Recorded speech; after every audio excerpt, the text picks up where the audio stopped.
It's a real privilege and an honour really to have Joy Madeiros with us, and I'm just going to read out your short biography. I'm sure this is just a small snapshot, and then I'd ask you to make your way up, Joy. Thank you. So it's in your Unify leaflet if you want to follow. Joy Madeiros is the Group CEO of Oasis Charitable Trust. Previously, Joy worked for Oasis Faith Works with churches and Christian organisations on ethos and religious discrimination. Prior to Faith Works, Joy spent 12 years with the YMCA as the Director for Human Resources and has since served as Chair of Romford YMCA for 5 years. Welcome, Joy.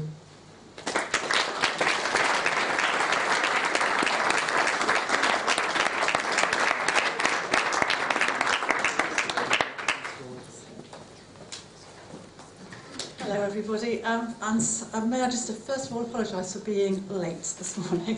I think I caused you to change your plan around, and the speaker before just said that God never makes a mistake. Well, he may not have, but I did. I was going to a different King's Park. I'd like to say that I didn't put my map together, but I did read it and did follow it, and I'd like you to know that 10 miles from here there is another King's Park. It's a cul-de-sac, that's the problem. It gets you nowhere, not like the YMCA, it gets you everywhere.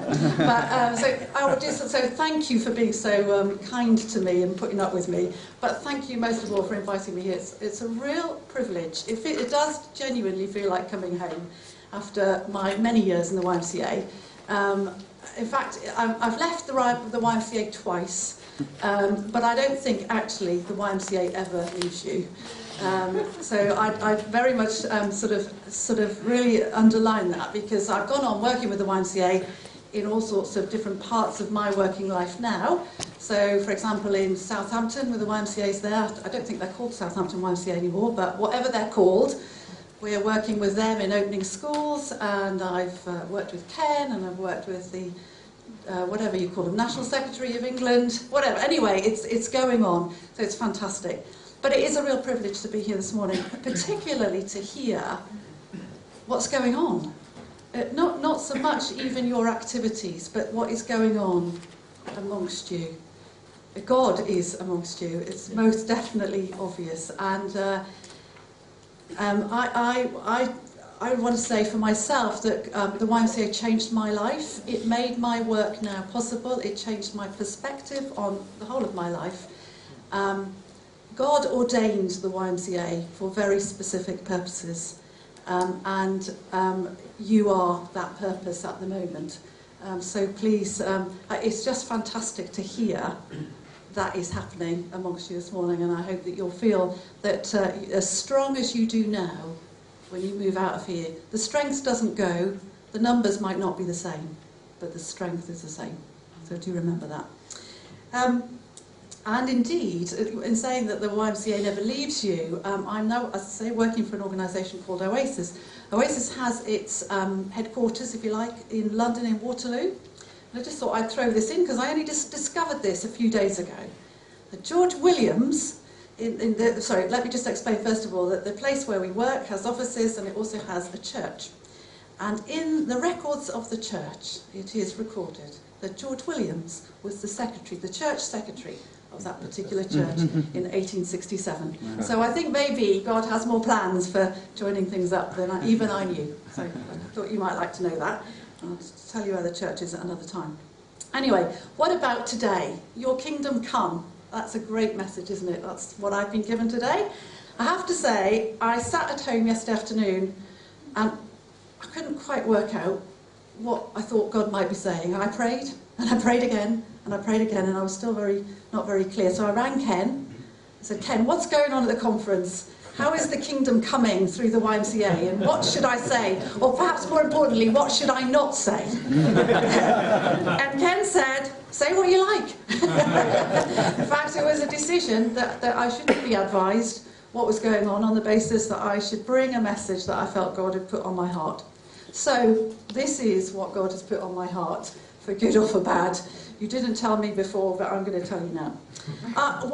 What I feel is that I should say this morning, just 2 or 3 things that I should say, the who, the where, the when, the why, the what of the YMCA. Now that sounds a long list. I'm just going to cut it down. So I'm going to start with the how of the YMCA, because I feel that's a good place to start. Because the thing that I think we should take to our hearts this morning is that the YMCA, as you know better than I do, is nearly 170 years old. How many other movements do you know that have continued to develop and to grow and to change and to adapt and to respond for 170 years and be as vibrant and as growing as you are now? Most movements have become a monument in that time. The YMCA is not a monument, it's a movement. Most movements have become a monument to something past. This movement is a sign of the future. 170 years.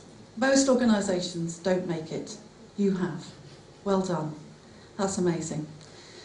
At the end of last year, 2011, what a year. Amazing year. Horrifying year in many ways. Year of massive change. At Christmas, I don't know whether you're the same as me, when you read the newspapers, they get a bit thin, don't they? Or perhaps you don't read a newspaper, you do it online. However you read your press, the stories get a bit thin, don't they? There's not so much interest, not so many things. And so the journalists review the year. When I was reading the press at Christmas, I felt that the journalists were saying, do you know what? We really don't know what to make of 2011. There were so many things. There was economic, there was social, there was political, there was moral collapse across the whole world.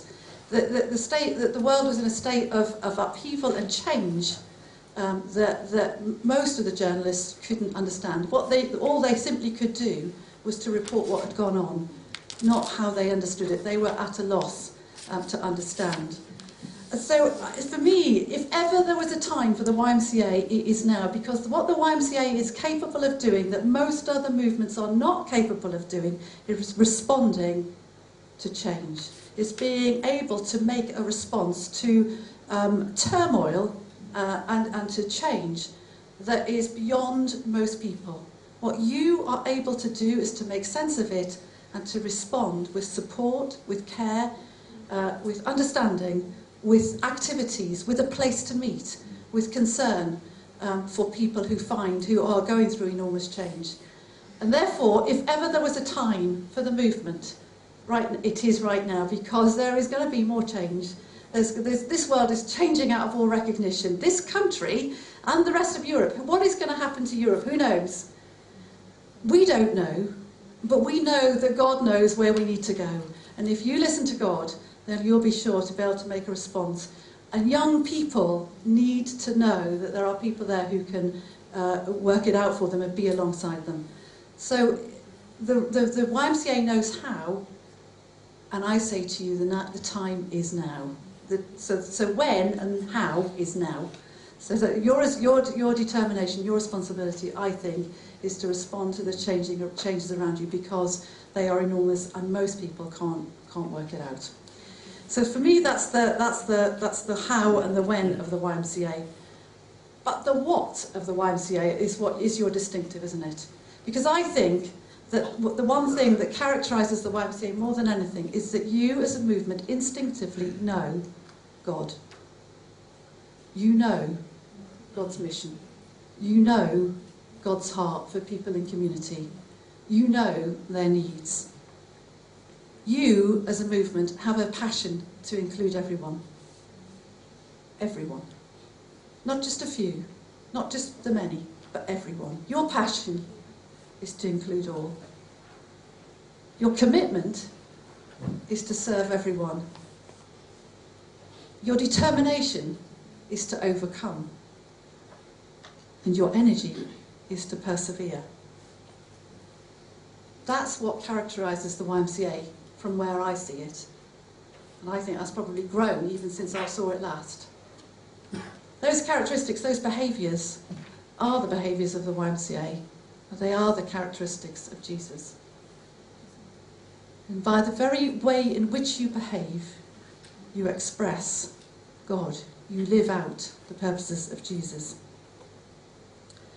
But the danger is that we get so sort of tangled up in those activities, in that passion to include, in our commitment to serve our communities, in the determination to overcome and to transform and to change, and our, the energy that's required to keep going. The danger is that we get so caught up in all of that that we forget the why, and I mean the why, W-H-Y, of the YMCA. You see, I think that we get so caught up that we forget that our passion to include everybody isn't just a great thing to do, which it is. It actually is the purpose of God. God created everyone. And that's why you include everyone. But do you remember to say it? Jesus is the true expression, is the full expression of God. That's why he came. That's who he is. And that's why you serve everyone. Because that's what he came to show us. He is our role model. But do we tell people that? And we never give up. You never give up. Why? Because we believe in the resurrected Christ. And therefore we can hope that even the deepest and the darkest of situations can be transformed for everyone. But the problem is, the danger is, that we get our understanding who God is, and our activity, our instinctive response to a situation, separated. I don't think you're separated here this morning. But when you go back to your YMCAs, the danger is that you'll get buried in your work and you'll forget those things that you've held so precious this weekend. And so the thing is to keep them joined up, because that is our Christ-centeredness, isn't it? To keep those things totally joined, to keep our focus on Jesus. Earlier on this morning, through the word that was spoken, you talked about the importance of proclaiming the word. And I say to you this morning, as you serve, as you include, as you persevere to transform, remember that it is because God created everyone. Remember to say it is, speak it out. Remember that your determination to serve everybody is because that's what Jesus did. And remember that when it's a struggle, that actually the deepest and the darkest place can be transformed. Why? Because Christ rose from the dead. Because he showed us that that is possible. So go from here, knowing that all of those things are possible, but go from here certain both about the why, what you believe, and what you're going to do about it. Because keeping those two things together is your authenticity, it is your distinctiveness, it is the Christ-centeredness. Jesus knew who he was. Jesus knew where he'd come from, he knew what he was here to do, and he knew where he was going. And then he could be with anyone, much of the disgust of the Pharisees. You can't go over there, and you can't go over there. Jesus did. Why? Because he knew who he was. He knew what he believed, and he knew what he had to do. If we know what we believe, then we can get on and do what we do. If we don't know what we believe, our actions can get separated, and we can get lost in all sorts of things. And in the YMCA, in my experience, we can get lost in things like comparison. Oh, I'm not as good as that one over there, or I haven't got as much money, or my board doesn't understand me, or my CEO doesn't care for me, or it's just not fair because it's just not fair. Well, all those things can happen. But if you know why you're doing what you're doing, then you can stick with it. You can be reassured by your faith. If you don't know why you're doing what you're doing, then you're in danger of collapsing. Think of the person you know the best volunteer, perhaps not in the YMCA, but think of a volunteer, someone you know, not in the YMCA, maybe not part of a church, but someone who lives down your street, who you know you can always persuade to do something for you. And you know this person will always have their hand pushed up their back, you know, and this person will go on a tea rota, this person will help clean the school building, will help do someone's shopping, will look after someone else's children, will be that perfect person that you always want. And one day, that person just explodes because they've got so many things to do. They explode and they're near crisis. I say that's not an explosion, that's an implosion. Because that person hasn't worked out what it is they believe and what they should do. Why are they who they are? If they know who they are, then they'll know what they should do. Somebody who doesn't know who they are finds it very difficult to make a decision because all the decisions have equal value. When you know what you believe, then it's much easier to know what you should do. And what I say to you as a YMCA, know what you believe and do what you have to do. Don't get involved in the activity and forget what you believe. Because separating those two things creates a chasm and a dangerous hole that you can fall in, and then you can get lost. So that's the why and the what of the YMCA.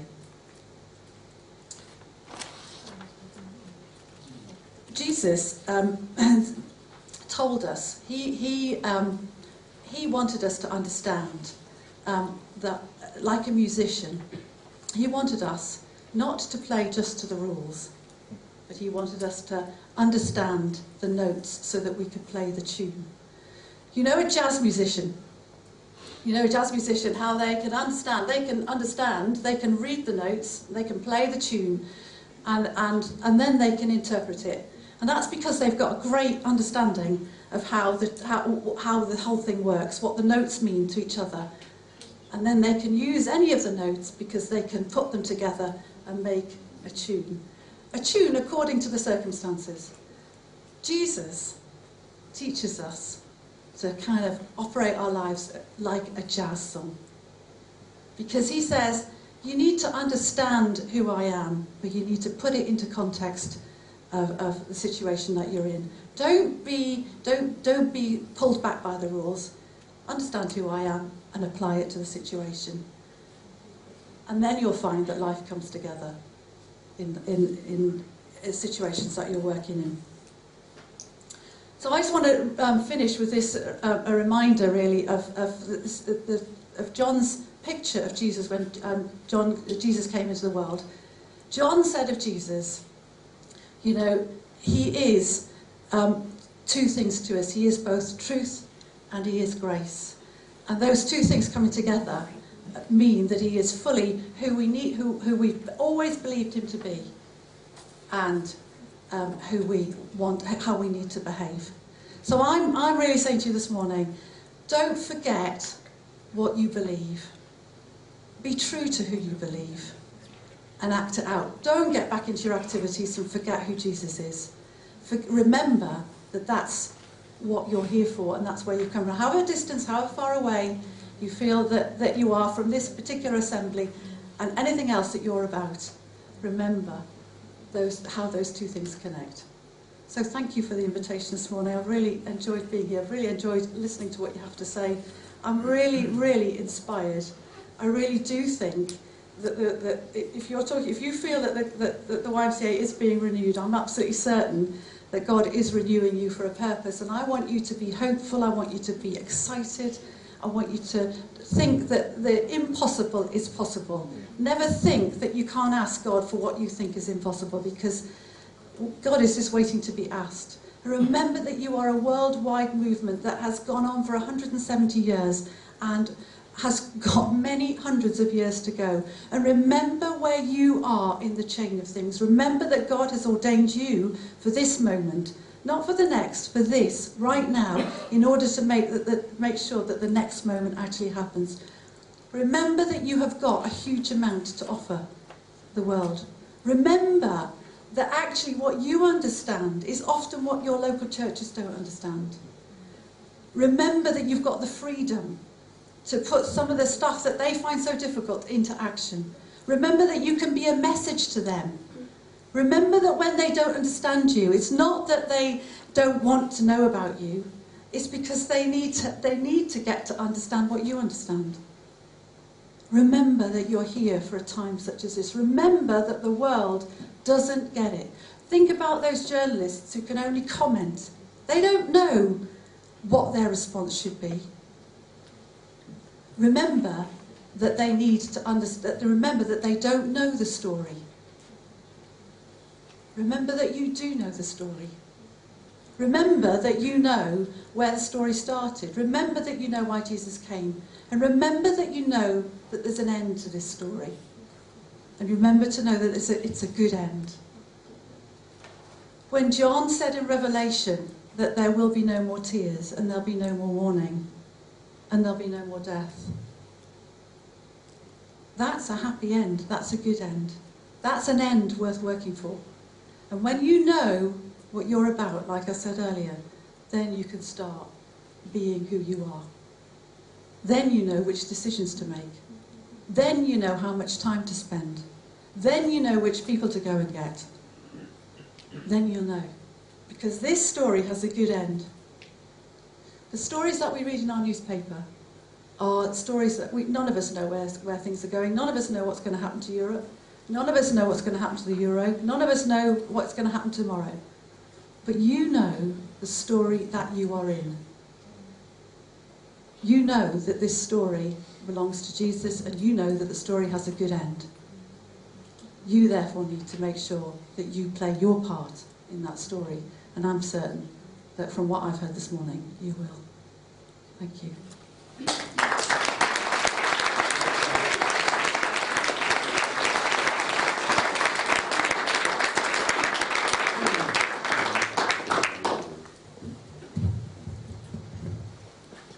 Thank you, Joy.